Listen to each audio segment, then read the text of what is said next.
What's going on, everybody? Happy Thursday. Hope you guys are having a good Thursday night. And it's kind of this is an ugly, the MLB slate is so gross. I'll just say my quick thoughts on the MLB slate if you're playing it. I would be playing the Dodgers. They've scored 1 million runs every time they've ever faced Manaea. And I would play Ohtani. I would try to find a way to play Ohtani Rodon. I think there's enough value out there where you can consider it.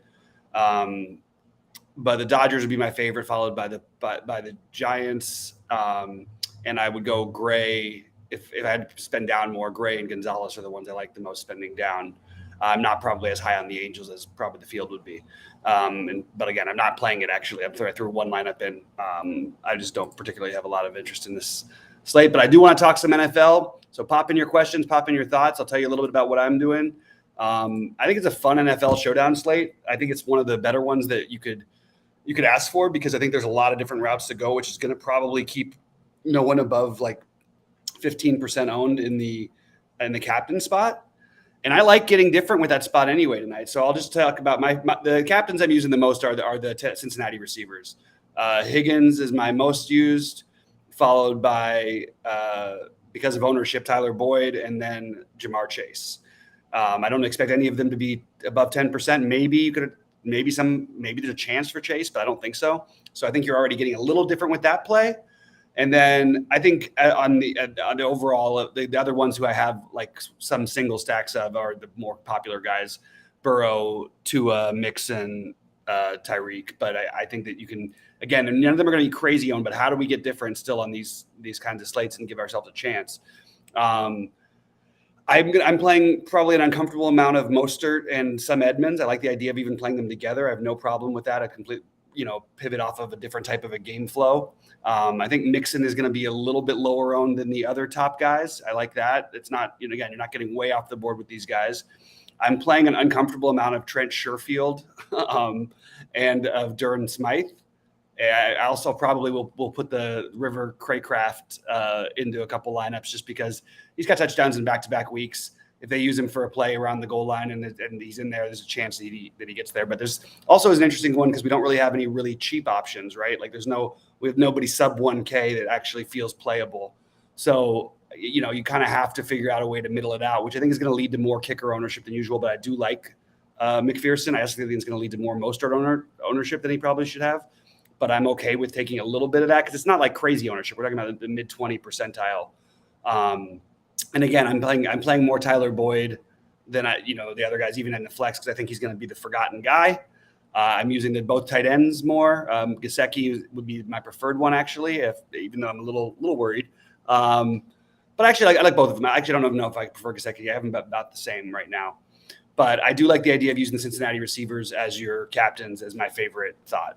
The Miami D is completely, totally in play. It's how many points do you expect their D to get versus how many points do you expect McPherson to get.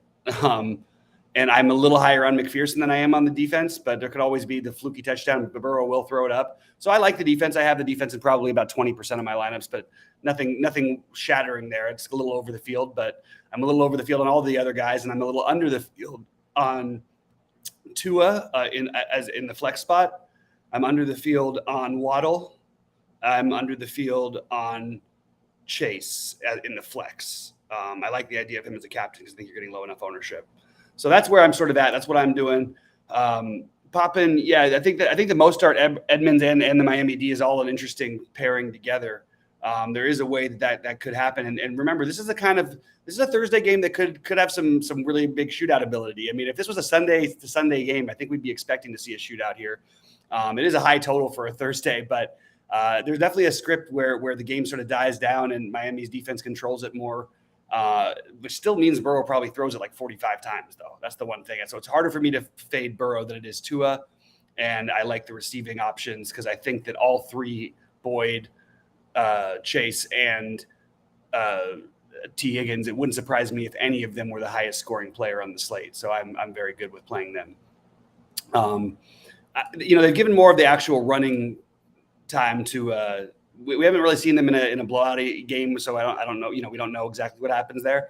But I think like Edmonds, they're using more in passing down situations, and I'm just sort of finding myself a little bit more gravitating towards Mostert tonight and hoping that he finally gets in the end zone. But again, those are not captain plays to me on this kind of slate. I think you're going to see some big numbers from the Tyreeks, from the Chases, from Tyler Boyd, from T. Higgins, from Joe Mixon, from Joe Burrow. I just think there's a lot out there points wise, but I'm definitely more on the Cincinnati side of it from a DFS perspective, which is interesting because I actually think that this is a little bit unfair, this line. Like normally this would be very, very strange to me that you have Miami, 3.5 point underdogs. I just, it's a little weird. It feels a little too much respect for the Bengals, and there's a chance that that line may be broken. If one team blows the other one out, I would think it might be coming off a big victory. I guess there's a chance for Cincinnati, but I feel like Miami can stay in the game with anybody just because their speed. So I like Miami plus the 3.5, and I think it's a pick 'em. It's a toss-up game, but just throwing that out there. All right, pop on any questions or thoughts, because no need to stick around any longer than we have to. I'm going to be building some lineups, editing, whittling down my lineups as I go along here.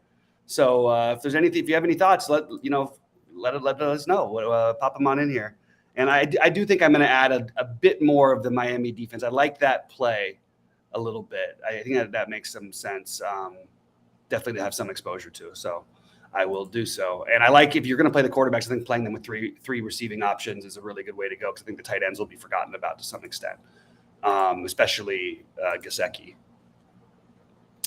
All right. So with that, pop on in any thoughts and questions, and we'll keep it moving. I'm just double checking that everything looks right here for me. I think that it does. I think I have a little more Hayden Hurst than I was expecting to have at first. Tell you that it wasn't like the game plan. Oh, go get so much Hayden Hurst, but I did end up with a good amount of both he and Gesicki. And I like this Dolphins defense play. I think that's a really solid option. You sort of hope the defense is broken. You play it with one of the running backs or both, and then you can spend up for your top three guys. I don't like the NBA. A good question, Adam. I don't like the best ball thing in general. I really like to focus on being the best at something and not trying to make myself spread out. But I am considering it for this season, just because they're big tournaments, and I think there's probably more edge to be gained than I'm giving credit for on it. Favorite one-offs for baseball, don't have any. Dodgers. Dodgers and Giants would be the preferred one-offs. Basically the whole lineup. Maybe if you think Adolis Garcia gets low owned, maybe that. Mitch Haniger. Those are just a few of the ones that I could think of. Low scoring. What's the question? Is about the NFL game or I guess it's NFL. Yeah, I mean, it's hard to know on a Thursday, right? Like, we don't usually see shootouts on Thursdays. We've seen a few, but most of the time the Thursday games after the teams played Sunday is going to be a little bit slower, and it's got a pretty high total. So I'm not expecting low scoring. My lineups are planning on it mostly being high scoring. I still think there's opportunities to play, especially the Miami defense, as you have a guy in Burrow who can turn it over for sure, will take a ton of sacks, and you have a line that's very questionable. So I wouldn't bet the over under, because I think that if it was a Sunday game, I would bet the over. If it was a Thursday game, usually my natural inclination would be to bet the under. But I could see this going all kinds of ways, because these teams can put up a lot of points. So I'm playing the offensive sides of it and still playing some Miami Dolphins defense, hoping for one big play. Also hoping for maybe they can get 6 or 7 sacks on Burrow. That's completely on the table, potentially with the way the offensive line has looked at times for the Bengals. So Burrow has held on to the ball a long time. So that's where I'm at. That's sort of a quick run through of everything I've got. If there's not any more questions, I'll probably go over to get out of here. But let me know if you do have any more thoughts or anything. Happy to talk about anything more in depth. I like the double running back thing for Miami tonight. It's a weird way to get cheap in a very unusual build. So I not captaining, but flex, and that I think you could play those with the Miami defense, and I think you're getting different with that. Play the Tennessee receiver. Even if you want to play Chase in the captain, you can play him with Burrow and still have enough for something else, But a lot of double tight ends, a lot of double running backs for this guy. So that's where I'm at pretty much. Anyway, I'm gonna let you guys pop on anything else. Just let me know.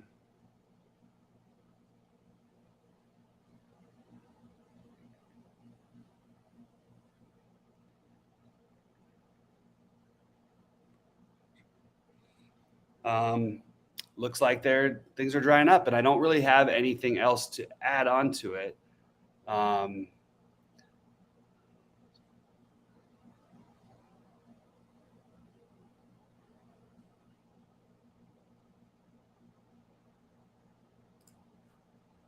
Yeah, just double checking my lineups and seeing if there's everybody's active. Rody's in Discord talking, so I want to see what he said. Of course, Oren, happy to be here with you guys, and again, still happy to answer some questions. I don't need to leave for another few minutes, so if there's anything else that comes up to on your mind, pop it on in there as an idea or a thought. Some talk about the inactive stuff. The only thing that I think that it's really going to make a difference is I think Rivercraft is. Yeah, Rivercraft and Wilcox, I guess. But SaberSim has their projection out. So if you have SaberSim with us, you can check that out. But I am going to speculate on those Miami cheapos just because I kind of need to with the way that I'm building today. A lot of money being spent up in the old captain spot here. So, all right, guys, I'm going to bounce if there's nothing else. Let's see. Burrow's going to be very popular. Yeah, it's fine, but I don't play FanDuel Showdown. I think it's a joke. I just don't touch it at all. I think the only way to ever win is leave a ton of money on the table and get different, but it's weird. Yeah, Mixon and Burrow are the chalk. So you're playing a tournament that's going to be a chalky tournament. I absolutely would not be playing those guys as captain. If I was playing over there, I would be trying to find something different because I think those are going to be two of the three popular captains on FanDuel. So I don't like that. Even though I expect them to be, the likelihood is still greater for them. It's just, I just wouldn't want to be messing around with it personally. Trying to get a little bit more chase in here because I don't want as little of them quite as I have.